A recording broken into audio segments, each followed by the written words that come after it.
जहाँ सादक साहब से मुलाकात हुई कि सेक्रेटरी डिफेंस होते थे चौधरी नज़ीर अहमद, जो उनके दोस्त थे।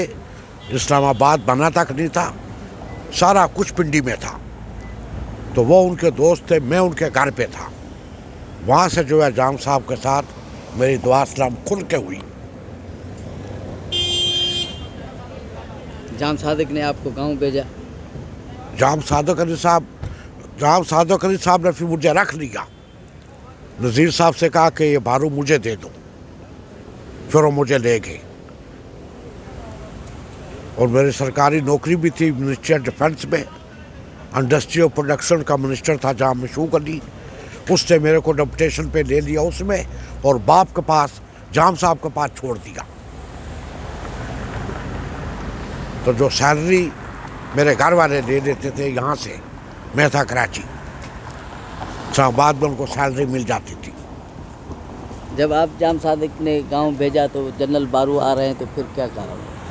उसके बाद उन्होंने कहा जी कि मेरी कुर्सी जो है जनरल असद नवाज जंजुआ, गुलाम इसाक खान, जाम सादक अली, पीर पगाड़ा साहब और जनरल बारू, हमारा ये टेबल लगा हुआ था।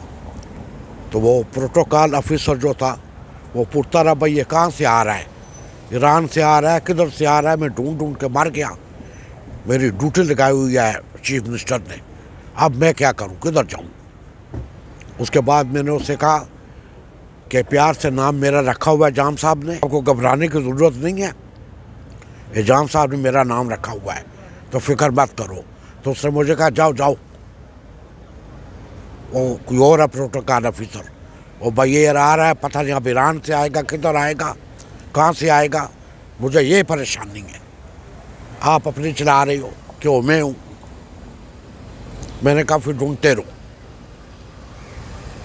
ये हुआ। अच्छा, आपने कहा कि मैं जनरल बारू हूँ, और वो सिक्योरिटी वाले यकीन नहीं कर रहे थे, कि कह रहे थे कि नहीं आप नहीं है, कोई और आ रहा है जनरल। कोई आ रहा है, वो यकीन नहीं कर रहे थे, वो कह रहे थे ऐसे मार रहा है, हम अपनी तकलीफ में वक्त में पड़े हुए हैं, तो हमें ये रास्ते दूसरे दिखा रहा है।